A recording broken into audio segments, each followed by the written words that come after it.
Press क्लबचे मी आभार मानतो की आज मीट द प्रेस करता या ठिकाणी मला आपण सगळ्यांनी निमंत्रित केलं आणि सर्व पत्रकार मित्रांचे मनापासून स्वागतही करतो, आभारही मानतो। खरं म्हणजे ज्यावेळी निकाल लागला त्याचवेळी प्रदीप दादांनी मला हे सांगितलं होतं की महाराष्ट्रातली पहिली मीट द प्रेस नागपूरलाच झाली पाहिजे, त्यामुळे मी इतर कुठेही मीट द प्रेस न करता पहिली नागपूरला करतोय। कारण आपल्या सगळ्यांचं घर नागपूर आहे, आपल्या सर्वांना नागपूरबद्दल एक वेगळं आकर्षण देखील आहे। मी आपल्या सर्वांचे याकरता देखील आभार मानतो की नुकत्याच झालेल्या विधानसभेच्या निवडणुकीमध्ये आपल्या सर्वांचं सहकार्य हे मोठ्या प्रमाणात आम्हाला लाभलं आणि त्यामुळेच लोकसभेमध्ये जो फेक नरेटिव्ह महाराष्ट्रामध्ये तयार करण्यात आला होता की ज्याचा मोठा फटका आम्हाला बसला,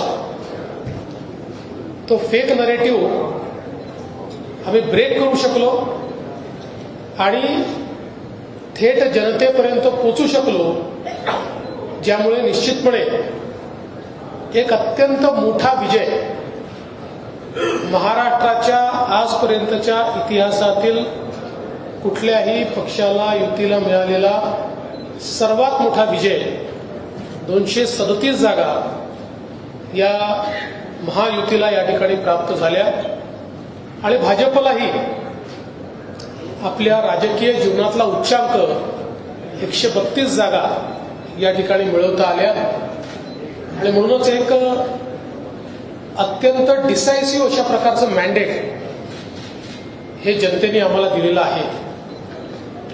अर्थातच एवढं चांगलं मॅन्डेट मिळाल्यामुळे आमची जबाबदारी खूप मोठ्या प्रमाणात वाढली आहे। कारण कुठलंही मॅन्डेट हे जनतेच्या अपेक्षा घेऊन येत असतं,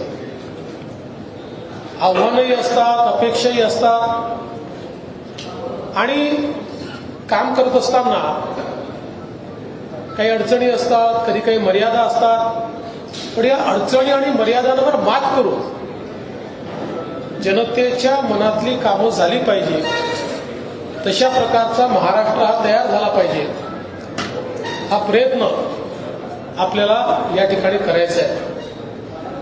खरं म्हणजे पहिल्यांदा जेव्हा 2014 साली मी मुख्यमंत्री झालो होतो त्यावेळेस अनेक लोकांच्या मनात अनेक शंका होत्या। काही लोकांना वाटायचं की हा मंत्री पण राहिलेला नाही, मुख्यमंत्री म्हणून कसा काम करेल। काही लोकांना वाटायचं की अतिशय नवखं अशा प्रकारचं काम यांच्याकडे आलेलं आहे, त्यामुळे महाराष्ट्रात परफॉर्मन्स कसा असेल। तर विशेषतः पश्चिम महाराष्ट्रातल्या लोकांना असं वाटायचं की सातत्याने विदर्भावरच्या अन्यायावर बोलणारा व्यक्ती हा महाराष्ट्राचा मुख्यमंत्री झाल्यानंतर आपल्यावर अन्याय करेल का।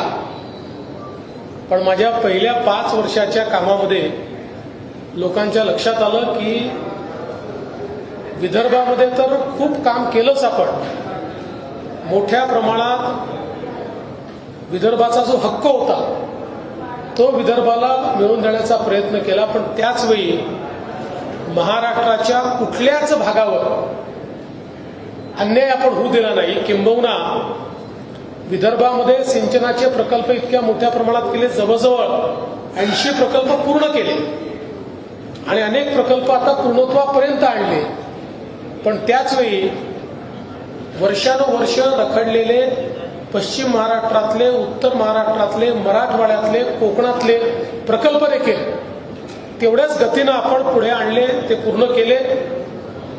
इन्फ्रास्ट्रक्चरचं क्षेत्र असेल, उद्योगाचं क्षेत्र असेल, सगळ्या क्षेत्रामध्ये एक मोठी भरारी त्या 5 वर्षामध्ये आपण त्या ठिकाणी मारली आणि पुन्हा गेल्या 2.5 वर्षामध्ये राज्याचा उपमुख्यमंत्री म्हणून जी काही संधी मिळाली त्यातही विशेषतः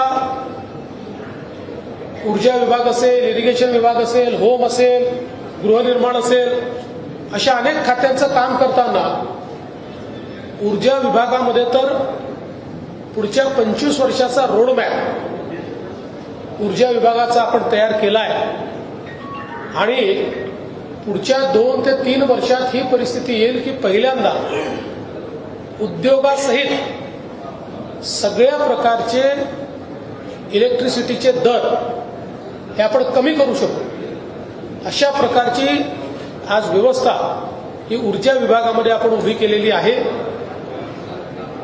इरिगेशनमध्ये देखील आपल्याला कल्पना आहे की 6 नदीजोड प्रकल्पाची कामं आपण हातामध्ये घेतलेली आहेत. ही 6 नदीजोड प्रकल्पाची कामं महाराष्ट्राचं ट्रान्सफॉर्मेशन करणारी आहेत. म्हणजे एकट्या विदर्भातलं नदीजोड प्रकल्पात 10 लाख एकराला आणि विदर्भातल्या 7 जिल्ह्यांना पूर्णपणे ट्रान्सफॉर्म करू शकेल अशी ज्याला जनरेशनल म्हणतात अशा प्रकारचे जे प्रोजेक्ट्स असतात हे जनरेशनल प्रोजेक्ट्स आहेत. असे प्रोजेक्ट्स हे सगळे आपण हातामध्ये घेतलेले आहेत. दादांनी गडचिरोलीचा उल्लेख केला. मी जो वारंवार बोलायचो आणि आता ते होताना दिसत आहे की the next steel city of India is Gadchiroli. ते आज होताना आपल्याला पाहायला मिळत आहे. नक्षलवाद ऑल टाइम लो आहे. परवा देखील 2 मोठ्या केडरनी त्या ठिकाणी आत्मसमर्पण केलं आहे आणि आता डीपमध्ये ज्या भागात आपण कधी जात नव्हतो अशा भागामध्ये आपण जायला लागलो आहे. पुढच्या काळामध्ये एक प्रकारे निकराची लढाई ही संभावित आहे, ती होताना दिसते. पण त्यातून निश्चितपणे मोठ्या प्रमाणात गडचिरोलीसारखं क्षेत्र हे बदलण्याचं काम आपण करणार आहोत. आज विदर्भामध्ये ज्या प्रकारे इन्व्हेस्टमेंट ऑपॉर्च्युनिटीज मला दिसत आहेत, ज्या येऊन राहिलेल्या आहेत, त्यातनं विदर्भालाही औद्योगिक इकोसिस्टीम जी पूर्णपणे आपल्याला लॅकिंग दिसत होती ती आता मोठ्या प्रमाणात उभी राहते आहे. आणि म्हणून मला असं वाटतं की हे सगळे चॅलेंजेस आहेत. हे करत असताना आम्ही ज्या काही योजना सुरू केलेल्या आहेत त्या योजना देखील आम्हाला चालवायच्या आहेत. हे खरं आहे की या योजनांचा भार हा आमच्या अर्थसंकल्पावर पडेल, पण त्याचंही नियोजन आम्ही योग्य प्रकारे करतो आणि कोणाच्याच मनात शंका राहू नये म्हणून लाडकी बहीणचा देखील डिसेंबर महिन्याचा हप्ता हा जमा करणं आम्ही सुरू केलेला आहे आणि तोही सगळ्या खात्यांमध्ये लवकरच त्या ठिकाणी जमा होईल. एकूणच केंद्र सरकारच्या मदतीनं महाराष्ट्राला गतीने पुढे नेण्याचा आमचा प्रयत्न आहे. या निमित्ताने मी केंद्र सरकारचे आभार एका गोष्टीकरता मानतो की परवाच माननीय शिवराज सिंग चौहान साहेब आले होते आणि शिवराज सिंग चौहान साहेबांनी एकाच वर्षात आपल्याला 20 लाख घरं प्रधानमंत्री आवास योजनेच्या अंतर्गत दिली आहेत. हा देशातला रेकॉर्ड आहे. म्हणजे अनेक राज्यांना 10 वर्षात देखील 20 लाख घरं मिळालेली नाही. महाराष्ट्रामध्ये पहिल्यांदा आपण 2022चं जे टार्गेट ठेवलं होतं ते एससीसीच्या यादीप्रमाणे ठेवलं होतं. ते टार्गेट आपण पूर्ण केलं, पण ते टार्गेट होत असतानाच आपल्या लक्षात आलं की एससीसीची यादी अपूर्ण आहे. म्हणून आपण केंद्र सरकारकडे विनंती केली की यादी चुकीची बनलेली आहे, 2011ची यादी आहे आणि म्हणून आम्हाला पुन्हा घरांचं रजिस्ट्रेशन करण्याकरता संधी द्या. आणि मग 2018-19ला केंद्र सरकारने आवास प्लस नावाचं पोर्टल सुरू केलं, ज्यामध्ये आपण रजिस्ट्रेशन सुरू केलं आणि त्यामध्ये 26 लाख लोकांचं रजिस्ट्रेशन आपण केलेलं आहे. या 26 लाखापैकी जवळपास 20 लाख लोकांना घर देण्याचा निर्णय ऑलरेडी केंद्र सरकारने दिलेला आहे आणि हे करत असताना मी केंद्राच्याही लक्षात आणून दिलं की काही अटी अशा होत्या की ज्याच्यामुळे गावातला गरीब हा काही प्रमाणात 10% हा त्या अटी शर्तींमुळे कुठेतरी अडकलेला आहे. त्या सगळ्या अटी शर्ती केंद्र सरकारने आता रद्दबातल केलेल्या आहेत आणि म्हणून आता अजून एकदा रजिस्ट्रेशन करून एक फायनल रजिस्ट्रेशन आम्ही करू आणि पुढच्या 5 वर्षामध्ये या सगळ्या लोकांना त्यांचं हक्काचं घर आम्ही देऊ.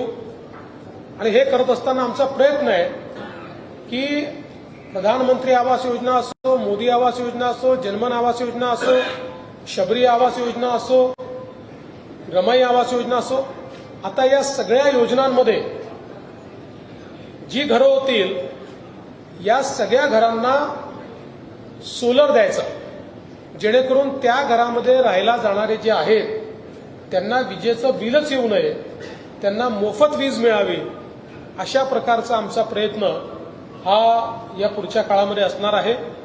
खरं म्हणजे अशा अनेक गोष्टी आहेत, मी सांगत राहिलो तर मीच बोलत राहील आणि इथे इंटरॅक्शन होणार नाही.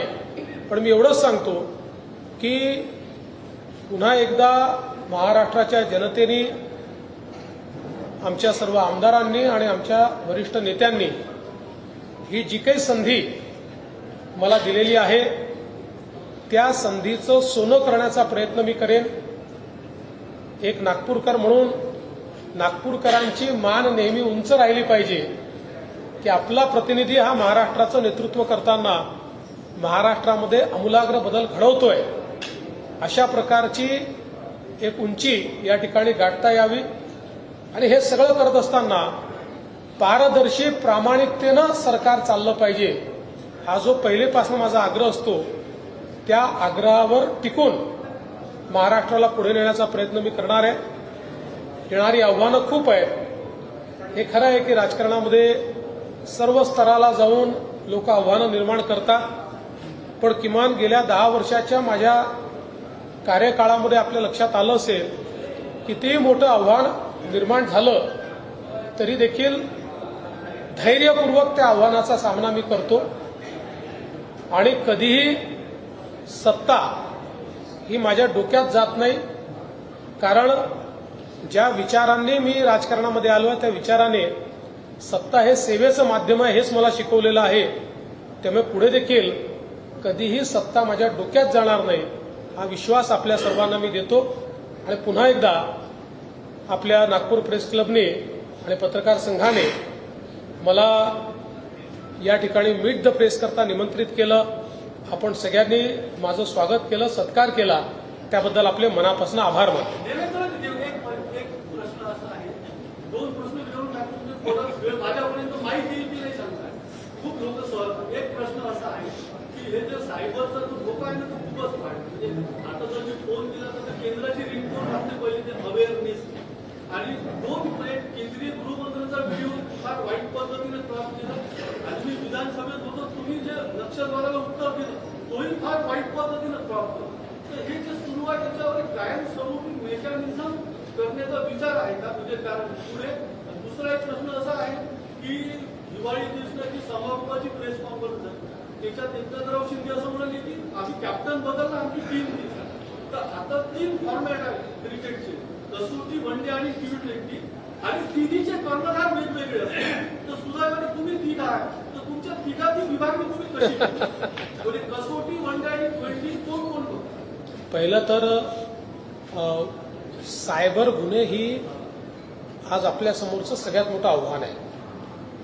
याचं कारण तंत्रज्ञान इतक्या वेगानं बदलते आहे आणि सोप्या पद्धतीनं ते लोकांपर्यंत पोहोचतं, लोक ते वापरतात. पण त्याचवेळी जे नालायक लोक आहेत, जे दुष्ट लोक आहेत, हे त्याच तंत्रज्ञानाचा उपयोग करून लोकांना मोठ्या प्रमाणात लुबाडणे, धोका देणे, डिस्कंटेंट तयार करणे, जाती जातीमध्ये विद्वेष तयार करणे, अशा प्रकारचा प्रयत्न मोठ्या प्रमाणात करतात. आणि म्हणून या संदर्भात सायबर अवेअरनेस कॅम्पेन केंद्र आणि राज्य सरकार मोठ्या प्रमाणात करत आहे. आणि त्याचसोबत सायबर सिक्युरिटीचं सगळ्यात मोठा प्लॅटफॉर्म देशातला हा महाराष्ट्रामध्ये आम्ही सुरू केलेला आहे, ज्याच्यावर डिजिटल आणि सायबर वर्ल्डमधले सगळे प्लॅटफॉर्मचं इंटिग्रेशन आम्ही केलं आहे आणि जगातले बेस्ट टूल्स हे आमच्याकडे आहेत की ज्या टूल्सचा वापर करून आम्ही आर्टिफिशियल इंटेलिजन्सच्या माध्यमातून केलेलं एखादा गुन्हा असेल किंवा वेगवेगळ्या प्रकारचे सायबर गुन्हे असतील हे वेगाने उघडकीस आणू शकतो, याची सुरुवात आम्ही केली आहे. जसं आपण सांगितलं की विधानसभेमध्ये नक्षलवादावर मी बोलत असताना नक्षलवादी कसे संविधान मानत नाही या संदर्भातलं जे वक्तव्य केलं होतं त्यातला नक्षलवादी पाठ काढून संविधान मानत नाही एवढाच पाठ काही लोकांनी टाकला, पण त्यांना माहिती नाही. मी आज या निमित्ताने सगळ्यांना अवेअर करून देतो की आता अशा प्रकारे ज्यावेळेस आपण चुकीच्या पद्धतीनं एखादी गोष्ट एक्सवर टाकतो किंवा इंस्टाग्रामवर टाकतो किंवा फेसबुकवर टाकतो किंवा व्हॉट्सअपवर टाकतो, याचं 100% डिजिटल फुटप्रिंट आम्हाला शोधता येतं. 100%. म्हणजे जर एकाने टाकलं आणि 100 लोकांनी फॉरवर्ड केलं तर ते 100 लोक कोण हे देखील आता लगेच शोधून काढता येतं, कारण सगळ्या प्रकारचे जे फॉरवर्ड्स आहेत त्याची माहिती आपल्याला व्हॉट्सअपला मागता येते, त्यांच्याकडनं त्याची माहिती मिळते. आणि म्हणून माझी तर सर्वांना हात जोडून विनंती आहे, कारण या गुन्ह्यामध्ये नुसता गुन्हा करणाराच गुन्हेगार नाही आहे, तर अशा प्रकारच्या खोट्या गोष्टी फॉरवर्ड करणारे आपल्याकडे अनेकांना समजते आलं की कर फॉरवर्ड, असं नाही आहे. तेही विचारपूर्वक केलं पाहिजे, कारण ते फॉरवर्ड केल्याबरोबर सहगुन्हेगार आपण होतो. अशा प्रकारच्या खोट्या गोष्टी या लोकांनी फॉरवर्ड करू नये अशा प्रकारची विनंती या निमित्ताने मी करतो. आणि पुढचे काही काळ जोपर्यंत हा अवेअरनेस तयार होत नाही तोपर्यंत ते आव्हान असणारच आहे आणि ते आव्हान नीट पेलण्याचा प्रयत्न आम्ही करतो. तुम्ही दुसरं काय विचारलं? नाही, आम्ही तिघही सोबतच काम करतोय. 2.5 वर्षाचा कार्यकाळ होता म्हणून वन डे मध्ये उतरलो आम्ही, पण आमच्या लक्षात आलं की वन डेत उतरून चालणार नाही म्हणून 2020ची मॅच खेळलो आणि तो विश्वचषक आम्ही जिंकलो. आता वन डे किंवा 2020 खेळण्याची आवश्यकता नाही आहे. हा टेस्ट मॅचचा फॉर्मॅट आहे, पण ही टेस्ट मॅच ड्रॉ होणारी टेस्ट मॅच नाही आहे, ही जिंकणारी टेस्ट मॅच असणार आहे.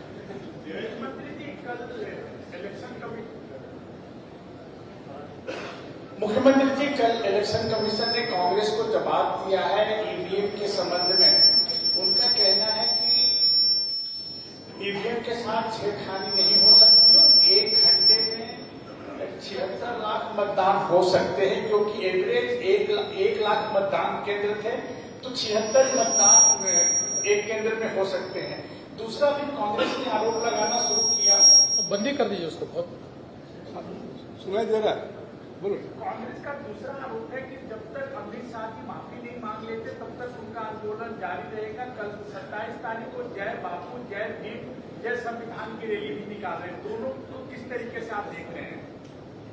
देखिए, पहली बात तो सोए हुए को जगाया जा सकता है, सोने का नाटक करने वाले को जगाया नहीं जा सकता. कांग्रेस पार्टी भली भांति जानती है कि ईवीएम ये टैंपर प्रूफ है. आज तक जितने चैलेंज ईवीएम को टैंपर करके दिखाइए इस प्रकार से इलेक्शन कमीशन ने दिए, न कांग्रेस पार्टी कुछ कर पाई न कोई व्यक्ति कुछ कर पाया. तो कांग्रेस की ये नीति रही है, चुनाव हारते हैं तो ईवीएम की बात करते हैं, जीतते हैं तो लोकतंत्र जीता ऐसा कहते हैं. लेकिन अब कांग्रेस को जवाब देने के लिए न मेरी जरूरत है न इलेक्शन कमीशन की जरूरत है. कांग्रेस को जवाब ओमर अब्दुल्ला जी ने भी दिया है और कांग्रेस को जवाब ममता बनर्जी जी ने भी दिया है. उन्होंने स्पष्ट रूप से कहा है कि कांग्रेस ये ईवीएम को गाली देना बंद करेगी. दूसरा, मेरा मानना है कांग्रेस पार्टी ने देश से माफी मांगनी चाहिए 2 चीजों के लिए।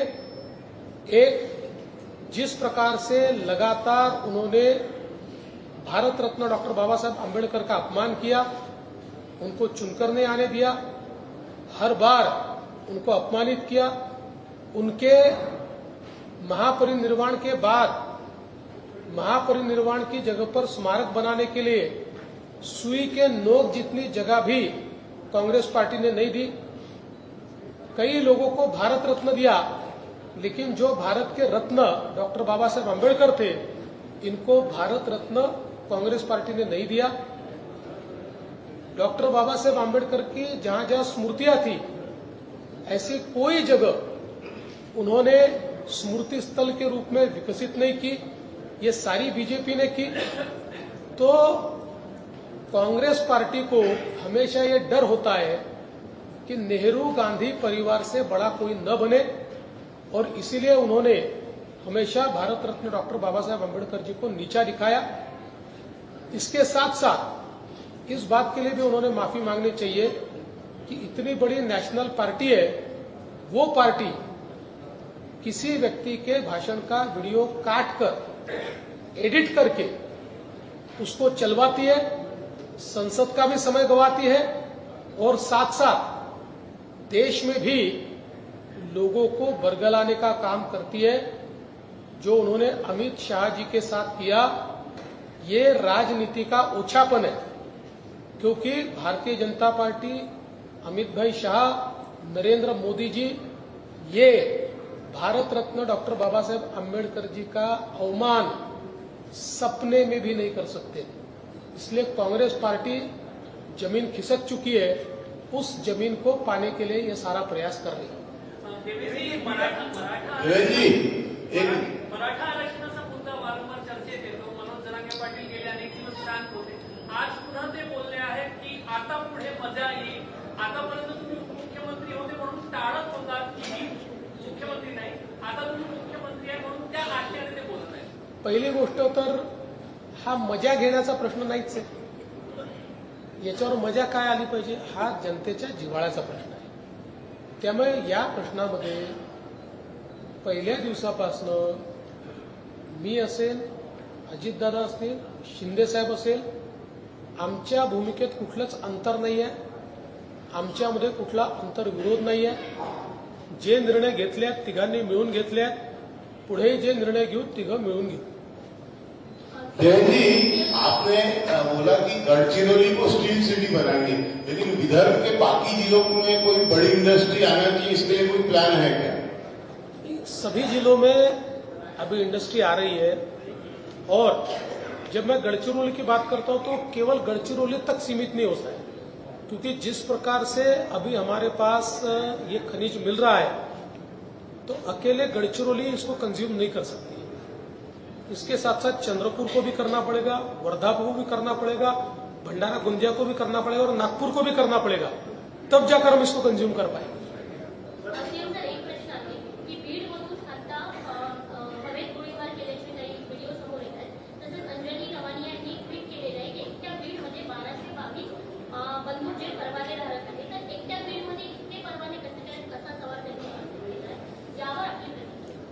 हे परवाने काही काल दिलेले तर नाही आहेत, वर्षानुवर्ष लोकांनी घेतलेले ते परवाने आहेत, ते योग्य प्रकारे दिले आहेत नाही दिले आहेत, या संदर्भात कुठली तक्रार असेल तर जरूर विचार करू आम्ही त्या संदर्भात। आदित्य ठाकरेंनी एक पत्र लिहिलेलं आहे की होल्डिंग सगळीकडे लागतात, त्याबाबत कुठेतरी धोरण करावं, एक आव्हान सुद्धा केलंय पत्रामध्ये आपल्याला। चांगली गोष्ट आहे, कारण हे खरंच आहे की माननीय उच्च न्यायालयाने देखील होर्डिंग्सच्या संदर्भात काही निर्देश दिलेले आहेत। महाराष्ट्रामध्ये आपण चांगल्या प्रकारे ते पाळतो, तरी देखील अनेक वेळा कार्यकर्ते उत्साहाच्या भरात इल्लीगल होर्डिंग्स लावतात। आमच्याही कार्यकर्त्यांनी मागच्या काळात काही लावले, मी स्वतः ते काढायला लावले, पण मला असं वाटतं की होर्डिंग्सच्या संदर्भात माननीय उच्च न्यायालयाने जो निर्णय दिलेला आहे त्याचं पालन महाराष्ट्रात झालं पाहिजे, ही काळजी आम्ही घेऊ।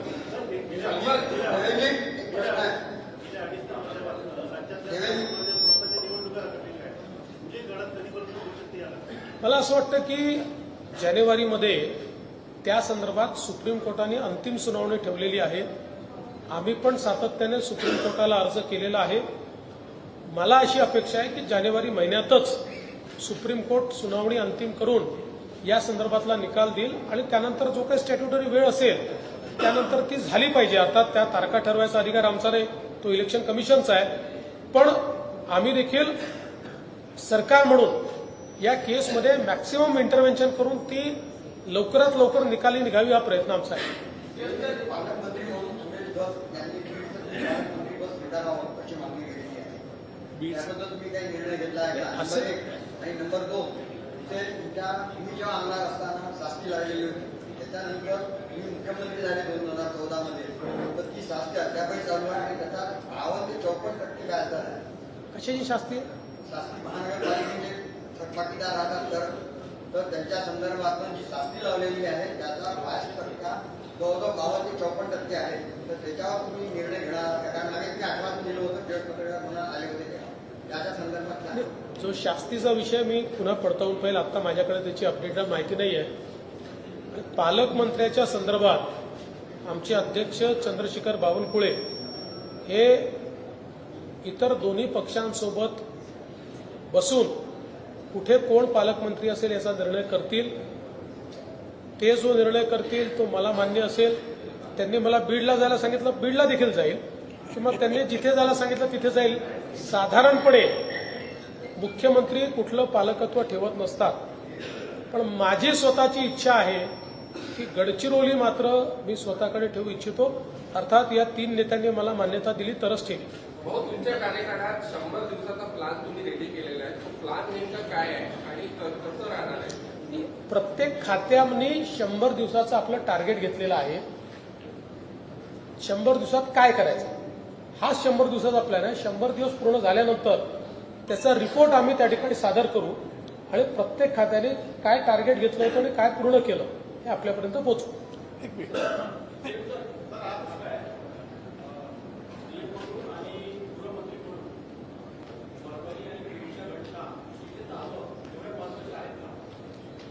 असं आहे की घटना फार महत्वाच्याच आहेत आणि म्हणूनच इथे अधिवेशन सुरू असताना मी स्वतः उपमुख्यमंत्री अजितदादा पवार यांना विनंती केली आणि अजितदादा पवार स्वतः त्या ठिकाणी गेले.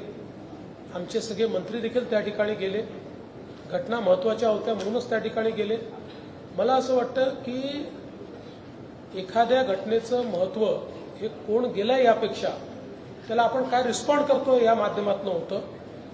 प्रत्येक ठिकाणी मुख्यमंत्री पोचतातच असं नाही आहे, पण अजितदादांसारखे सिनियर मंत्री त्या ठिकाणी तेवढ्याकरताच आम्ही पाठवले होते. आणि माझं नेहमी मत असतं की अशा प्रकारच्या घटना घडल्यानंतर सेन्सिटिव्ह असतात, तिथे कोणी ना कोणी शासनातर्फे कोणी विरोधी पक्षातर्फे गेलं पाहिजे, पण त्याचं पर्यटन करू नये हा मात्र माझं नेहमी मत असतं. विरोधक आक्रमक होत आहेत. सोबतच त्या ठिकाणी म्हणजे बीड जिल्ह्याचं ते जे कंपॅरिझन आहे आता बिहार सोबत आणि एक गुन्हेगारी असलेला जिल्हा म्हणून करतायत. तर कुठेतरी असे घटना जेव्हा घडतात त्यावेळी अशा प्रकारच्या चर्चा होतात, पॅरलल्स ड्रॉ होतात. पण याचा अर्थ बीड जिल्ह्याला इतकंही बदनाम आपण करू नये. मात्र हे खरं आहे की गेल्या काही दिवसात तिथे घडलेल्या घटना या गंभीरच आहेत आणि आम्ही त्या गंभीरतेने घेतलेल्या आहेत. आणि अशा प्रकारच्या गुन्हेगारांवर जरब ही बसवल्याशिवाय आम्ही थांबणार नाही. मी कालही सांगितलं, आजही सांगतो, बीड जिल्ह्यामुळे मध्ये कोणाची दादागिरी चालू देणार नाही. लोकसभा निवडणुकीमध्ये तुम्हाला महाराष्ट्रात ठरवून लक्षात केलं गेलं विधानसभा निवडणुकीमध्ये त्याची पुनरावृत्ती झाली. आता तुम्ही राज्याचे मुख्यमंत्री आहेत असं वाटतं ना मला, परत ती पुनरावृत्ती होऊ शकते, त्याकडे माइंडसेट केलेलं आहे. असं आहे की विरोधकांना जे करायचं आहे ते करतीलच, पण गेल्या 5 वर्षात मला टार्गेट केल्यानंतर त्यांच्या हाती काय मिळालं याचा विचार त्यांनी केला तर कदाचित नाही करणार. आणि त्यांना जर आत्मचिंतन नाही करता आलं तर पुन्हा करतील. मुकेश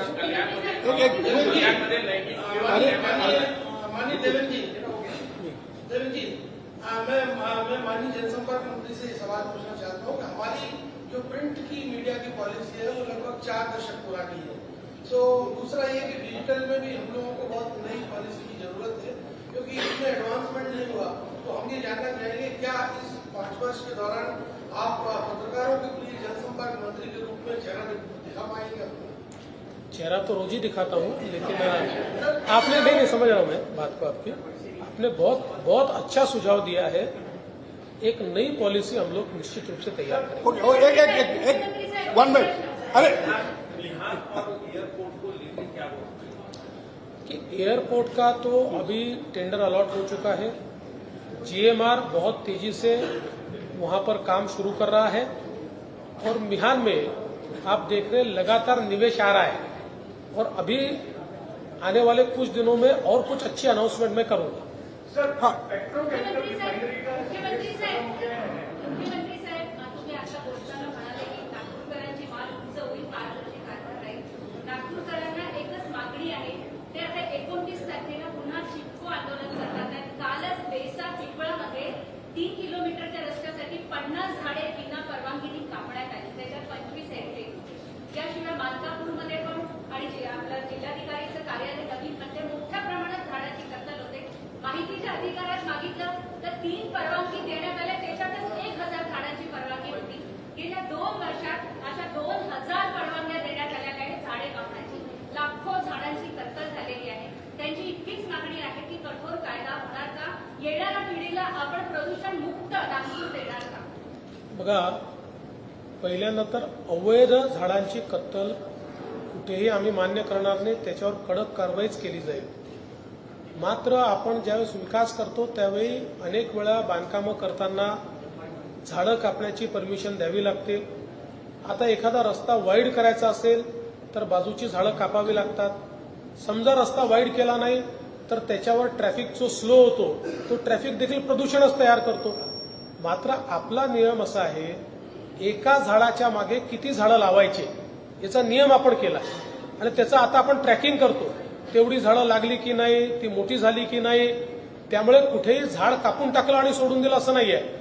तर प्रदूषणाचं मिटिगेशन करण्याकरता आपल्याकडे नियम तयार केले आहेत, त्याचं काटेकोर पालन आपण करत असतो. माझे 2 प्रश्न.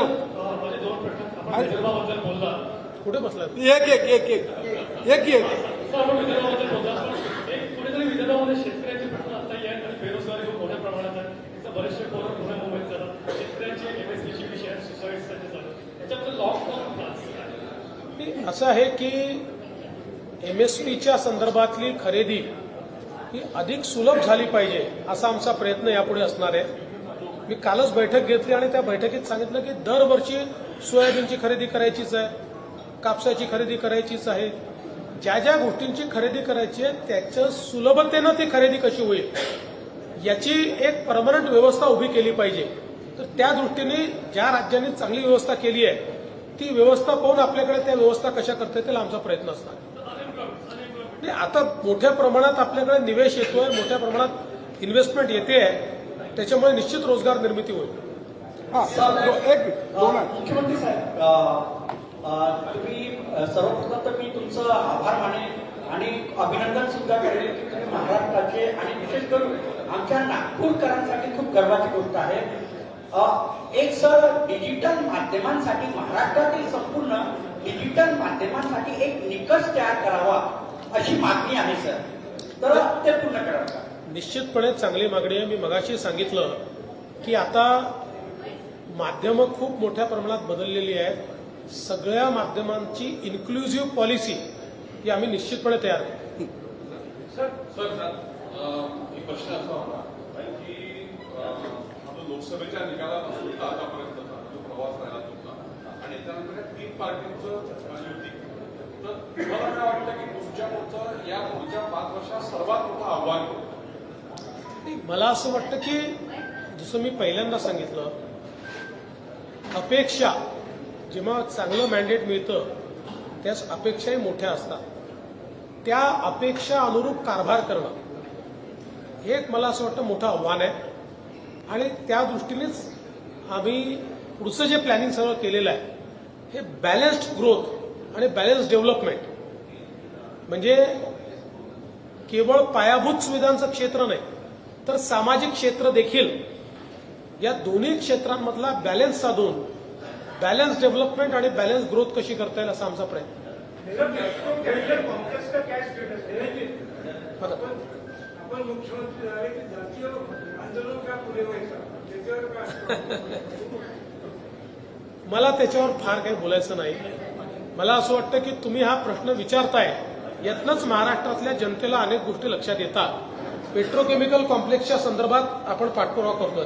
सर, कल्याण पूर्वमध्ये अत्याचाराची घटना घडलेली आहे. कल्याण पूर्वमध्ये बदलापूरच्या घटनेनंतर आता असं वाटतं की पुन्हा त्यांना फाशी द्यावी, गोळ्या मारल्याला अशा पद्धतीची मागणी होती. काही धोरणात्मक बदल यात असं आहे की आपण जर बघितलं असेल तर दुर्दैवाने समाजामध्ये अशा प्रकारच्या घटना या घडताना आपल्याला पाहायला मिळतात. याच्यावर उपाय जो आहे तो एकीकडे वेगानं न्याय व्यवस्थेनं न्याय देणं आणि दुसरीकडे समाजामध्ये अवेअरनेस तयार करणं. कारण आपण बघितलं असेल तर अत्याचाराच्या घटनापैकी 95% घटना नातेवाईक किंवा ओळखीच्या लोकांकडनं होतात. त्यामुळे हा जसा एक प्रकारे कायदा सुव्यवस्थेचा प्रश्न आहेच, मी नाकारतच नाही, पण त्यासोबत हा सामाजिक प्रश्न देखील आहे. समाजामध्ये देखील आपल्याला महिलांच्या प्रती, मुलींच्या प्रती अधिक जागरूकता तयार करावी लागेल. तो प्रयत्न देखील आम्ही करणार.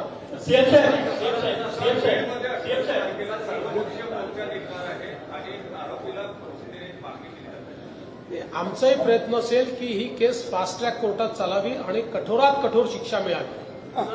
सर हे सांगा, 3दा सीएम तुम्ही झाले महाराष्ट्रामध्ये, 3दा सीएम 4दा मुख्यमंत्री म्हणून फार कमी लोकांना लाभलं आहे. महाराष्ट्रात सध्या एक व्यक्ती आहे त्यांना 4दा सीएम म्हणण्याचं सौभाग्य लाभलं. सौभाग्य लाभलं तुम्हाला 3दा सीएम म्हणण्याचं सौभाग्य लाभलं आहे. त्यांचं राजकारण हे गट शाळा यांचं राजकारण आहे. तुमचं राजकारण वेगळ्या पद्धतीचं आहे. इन्फ्रा प्रोजेक्ट असतील. 3दा सीएम झाल्यावरती 4दा सीएम जबाबदारी जी आहे ती वाढत असते. देशभरातील ज्या लोकांना 3दा मुख्यमंत्रीपद मिळालं, 4दा मुख्यमंत्रीपद मिळालं, त्याची जबाबदारी वाढत असते. तुम्हाला 3दा मुख्यमंत्रीपद मिळालंय, तुमचं राजकारण आणि 4दा मुख्यमंत्रीपद राज्याला ज्यांना दिलं त्यांचं राजकारण काय वाटतं? दोघांची आपली स्टाईल आहे राजकारण करण्याची. मुळातच मी राजकारणीच नाही. मला काटशहाचं राजकारण करता येत नाही. मी आपल्या मार्गाने राजकारण करत जातो. माझ्या राजकारणाचा केंद्रबिंदू जो आहे तो सकारात्मकता आहे, पॉझिटिव्हिटी. सगळ्या क्षेत्रांमध्ये पॉझिटिव्हली काम करायचं, इंटरव्हेन्शन करायचं हा प्रयत्न माझा असतो. अनेकदा त्याच्यात अडथळे येतात, ते डिरेल होतं, पुन्हा आपल्याला ते मार्गावर आणावं लागतं. आणि शेवटी पहिल्यांदा मुख्यमंत्री झालो आणि आज झालो यातला एक महत्वाचा फरक काय असतो तर अनुभवातनं आपण शहाणे होत जातो. आपल्या चुका कमी होतात. चुका होत नाही असं नाही आहे. जो काम करेल तो चुका करेल, जो निर्णय घेईल तो निर्णय, जो निर्णयच करणार नाही तो चूक करणार नाही. मी या मताचा आहे की निर्णय केला पाहिजे आणि कधी कधी चुका झाल्या तर सुधारल्या पाहिजे. आपण चूक केली तर प्रांजळपणे तो निर्णय मागे देखील घेतला पाहिजे. घेतला, मी अनेक वेळा घेतला आहे. त्याच्यामुळे मला असं वाटतं की माझी काम करण्याची जी पद्धत आहे ही सकारात्मकतेनं पुढे जायचं. भुजबळांचं पुनर्वसन जे आहे ते तुम्ही करणार की दादा करणार? मला असं वाटतं की आम्ही तिघही एकत्रितपणे या संदर्भातला निर्णय घेऊ. आणि भुजबळ साहेब हे एक अतिशय प्रमुख नेते आहेत. त्यांच्याबद्दल अजितदादा असतील, मी असेल किंवा शिंदेसाहेब असतील, कोणाच्या मनात दुमतच नाही. त्यामुळे त्याचा काय योग्य मार्ग काढायचा तो आम्ही काढू. धुळे, भिवंडी, चाकण आणि पुणे या जागेवर मोठ्या प्रमाणात पोलिसांच्या कारवाईतनं घुसखोर बाहेर काढण्यात आले. नागपुरातले जे हिंदुत्ववादी संघटना आहे त्यांनी आयजींना, सीपींना, कलेक्टरांना आणि मला वाटतं अधिवेशनाच्या वेळेस तुम्हाला सुद्धा भेट देऊन सांगितलं की नागपुरात बांगलादेश जो भाग आहे किंवा नाईक तलाव जो भाग आहे तिथे लुंगी घालणाऱ्या बांगला भाषी लोकांची संख्या वाढली आहे. तर तो तपास होईल का या संदर्भात? जिथे कुठे घुसखोर असतील त्या घुसखोरांना काढणं हे आपलं राष्ट्रीय कर्तव्य आहे. ते निश्चितपणे केलं जाईल. सीएम साहेब, काल राज्य उत्पादन शुल्क विभागाची दादांनी बैठक घेतली. त्या बैठकीत 2 निर्देश दिले. एक तर ड्रायव्हरची संख्या कमी करायची आणि उत्पन्न वाढवायचं. याच्यावर आज सकाळी 9:30 वाजता झालेल्या पत्रकार परिषदेत काही लोकांचं म्हणणं आहे की लाडच्या बहिणीला एकीकडे हप्ता देताना तिच्या नवऱ्याला व्यसनी आणि आहारी बनवण्याचा सरकारचा प्रयत्न. मला असं वाटतं की सकाळी 9:30 वाजता जी प्रेस होते ती पण राज्य उत्पादन शुल्काशी संबंधित असल्यामुळे त्याच्यावर मी काही फार बोलणार नाही. मुख्यमंत्री सर, नागपूर शहरात कायदा आणि सुव्यवस्थेचा मोठा प्रश्न निर्माण झालेला आहे सर. कारण अधिवेशनाच्या काळात नागपुरात दुहेरी हत्याकांड झाला होता. पोलीस आयुक्त कार्यालयात शेकडोच्या संख्येने कंप्लेंट पेंडिंग आहे सर. त्याच्यावर कुठल्याच कारवाई होत नाही. 354 सारख्या गंभीर प्रकरणात पोलीस सर गुन्हा दाखल करत नाहीत. काय सांगा? मोठ्या प्रमाणात फक्त एकीचे प्रकरण दाखल होत आहेत. अशा कुठल्या तक्रारी असतील तर त्या माझ्या नजरेस आणून द्या. पोलिसांना आपण पूर्ण सेन्सिटिव्ह केलंय, सेन्सिटाईज केलं आहे. पोलिसांनी कारवाई केलीच पाहिजे. आणि मी तर पोलिसांना सांगितलं की मी मुख्यमंत्री किंवा गृहमंत्री झालो की संपूर्ण महाराष्ट्राचं लक्ष नागपूरवर असतं. नागपूरला कसं बदनाम करता येईल असाही आमचे विरोधक प्रयत्न करतात. छोट्या घटनांना मोठं केलं जातं. जणू काही देशातले सगळे अपराध नागपुरातच आहेत असाही प्रयत्न केला जातो. पण त्याला तेवढ्याच ताकदीने आपण उत्तर देतो. मात्र आकडेवारीतनं उत्तर द्यायच्याऐवजी आपल्या कृतीतनं ते उत्तर गेलं पाहिजे हे मी पोलिसांना सांगितलेलं आहे. आणि जे लोक नागपुरात राहतात त्यांना नागपूरचं सेफ्टी परसेप्शन काय आहे हे आपण स्वतः अनुभवतो. इतर कुठल्याही शहरापेक्षा नागपूरचं सेफ्टी परसेप्शन काय आहे हे आपण स्वतः अनुभवतो. त्यामुळे मी पुन्हा एकदा आमच्या विरोधकांना विनंती करणार आहे, विनाकारण नागपूरला बदनाम करण्याचा प्रयत्न करू नका. मुख्यमंत्री जी अयोध्या में राष्ट्र संसद बनाने की पहल की है वो कब तक कंप्लीट हो जाएगा? और कुंभ मेले की भी आपको निमंत्रण मिला है क्या आप डीसीएम और अन्य मंत्रिमंडल के साथ कुंभ में जाने वाले हैं? देखिए, जगह हमने अभी प्राप्त की है और जल्दी ही वहां पर काम भी शुरू करके जितने जल्द हो पाए हम लोग अयोध्या में महाराष्ट्र का सदन, हमारे जो राम भक्त यहाँ से जाते हैं उनकी सुविधा के लिए वहां पर हम तैयार कर रहे हैं. तो अगले 2 साल में उसको तैयार कर लेना चाहिए, ऐसा हमारा प्रयास होगा. 2 से 3 साल में वो हो जाएगा. ये लास्ट वन है, लास्ट कुंभ मेले में मैं पिछले बार भी गया था, मैं इस बार भी जाऊंगा.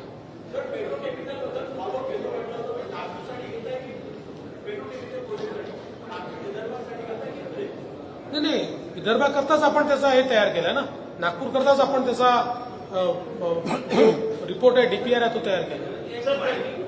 2 साल से आप आएगा लेकिन आ नहीं पा रहा. अभी लाएंगे उसको.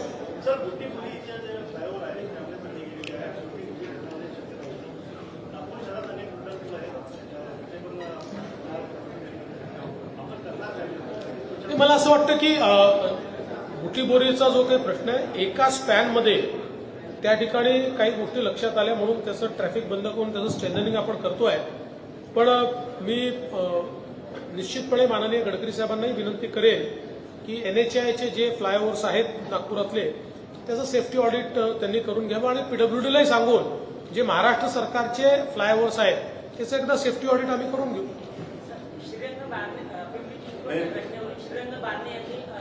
शेवटचा प्रश्न. कोणी जर हप्ते वसुली करत असेल तर त्याला घरी पाठवून. दोस्तों, आज हमारे बीच में महाराष्ट्र के मुख्यमंत्री और हमारे पुराने मित्र श्री देवेंद्र जी फडणवीस आज हमारे बीच में पधारे हैं और उनकी मीट द प्रेस पहले बार महाराष्ट्र में नागपुर में हो रही है. मैं नागपुर श्रमिक पत्रकार संघ की ओर से, तिलक पत्रकार भवन ट्रस्ट और पत्रकार क्लब ऑफ नागपुर की ओर से मैं देवेंद्र जी का आभारी हूँ. वैसे ही उनके साथ हमारे रेवेन्यू मिनिस्टर चंद्रशेखर जी बावनकुळे भी पधारे हैं, मैं उनका भी आभारी हूँ. और मैं आप जितने वरिष्ठ पत्रकार यहाँ पे आए, आमदार, खासदार, मैं उनका भी आभारी हूँ. मैं देवेंद्र जी से विनती करता हूँ कि चाय पानी के लिए आज